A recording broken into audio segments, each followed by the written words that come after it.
هعمل لك رز بلبن النهارده باللوز. طعمه هيخليكي تقولي ده احلى من بتاع المحلات كمان. لو بتحبي الرز بلبن كريمي زي القشطه وبش لوز فحم، يبقى الفيديو ده معمول ليك.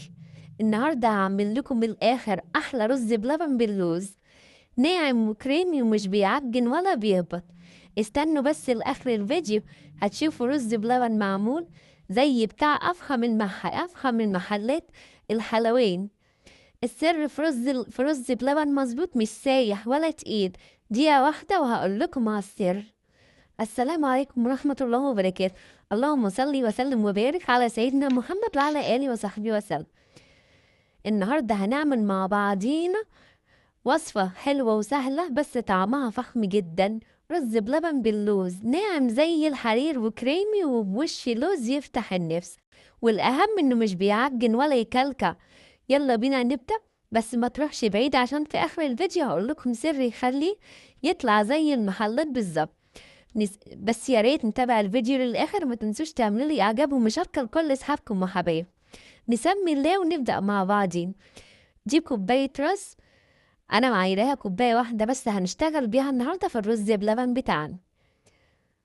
بص بقى، هنغسلها غسله كويسه جدا، نسيبها كده تحت الميه شويه حلوين.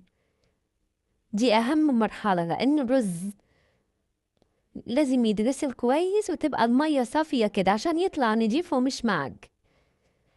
وفي حله بقى كده على النار، دي اهم مرحله. نحط الرز بتاعنا، كوبايه الرز المغسوله، وننزل عليها بلتر ميه. الرز لو اتعمل غلط الرز بلبن كله هيبوظ. لازم الرز نغسله كويس ونحطه يغلي كده على النار، ونقيد بقى عليه النار ونسلقه نص سلقة كده. مش عايزينه يستوي على الآخر عشان لما ندخل اللبن يفضل حلو متماسك. نوطش عليه كده ونسيبه يستوي.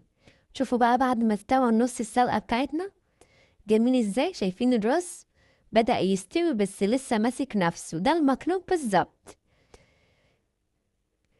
في ناس كتير بتغلط وتسيبه يستوي زيادة، وساعتها بيطلع الرز بلبن زي العجينة ومش حلو.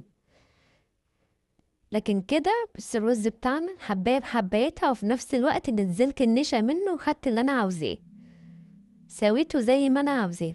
هنزل عليه بقى بكوباية سكر كده جميلة تحليه. أنا بحب أحليه كده في الأول،